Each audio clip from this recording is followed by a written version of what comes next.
Hello students, how are you all? I hope that you all will be fine. Guys, myself Jiten Singh, Jitu sir, your English teacher.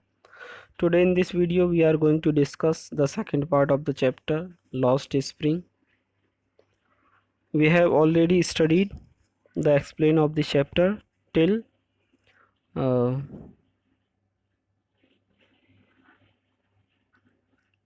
half joking.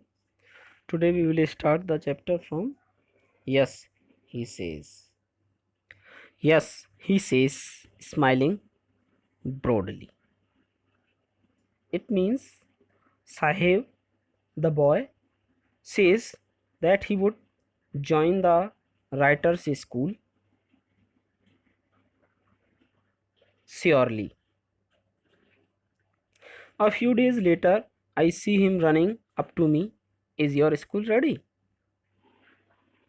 It means a few days later, the boy, Sahib, runs up to her to ask whether her school is ready or not.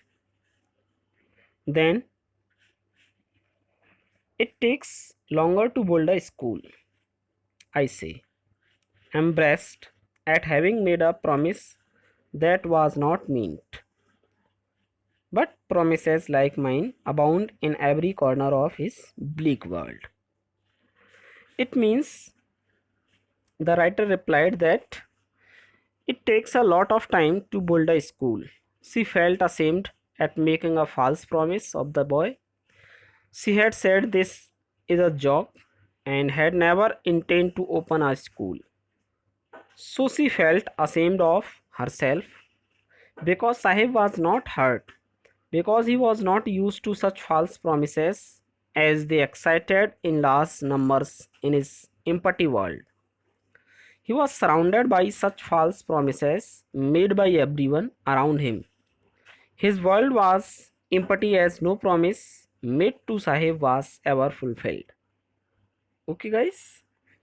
Now, after months of knowing him, I asked him his name, Sahib A. Alam. He announces. He does not know what it means. If he knew its meaning, Lord of the universe, he would have a hard time believing it. Guys, it means the writer had known Sahib for a few months. When she asked him his name, he replied as if he was making an announcement that his name was Sahib A. Alam. The writer thought that the boy did not know the meaning of this his name, and if he came to know that his name meant Lord of the universe, he would not be able to believe it. Unaware of what? Unaware of what? Name represents. He roams the streets with his friends, an army of barefoot boys who appear like the morning birds and disappear at noon. Over the months, I have come to recognize each of them. It means his name was opposite to his life. He went around the streets with a group of friends. It was like an army of boys who did not wear any footwear. They appeared in the morning like the morning birds and disappeared at noon. The writer could recognize all of them as she had been seeing them for the past few months.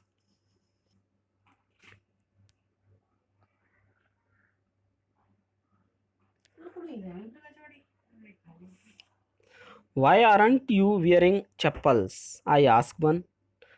Then the boy replied, my mother didn't bring them down from the safe. He answered simply. Even if she did, he will throw them off, adds another boy, who is wearing shoes that do not match. Guys, it means the writer asked the boy that why was he not wearing any footwear. Then the boy simply replied that his mother did not get them down from the safe. As they were beyond his reach, he didn't wear them.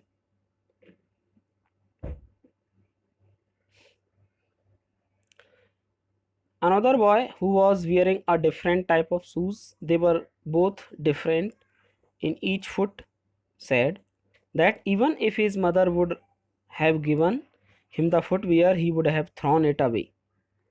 It means that the boy was not wearing footwear because he didn't want to wear one. When I comment on it, he shuffles his feet and says nothing. I want shoes, says a third boy, who has never owned a pair of his all his life. Traveling across the country, I have seen children walking barefoot in cities, on village roads. It is not lack of money, but a tradition to stay barefoot is one explanation. It means the writer asked the student, the second boy, the reason for not wearing the reason for wearing different type of shoes as he didn't reply and shuffled his feet as he tried to hide the shoes. A third boy spoke that he was eager to get a pair of shoes as he had never owned one all life. The writer takes the example of shoes to highlight the condition of these boys. They search the garbage dumps looking for such precious things.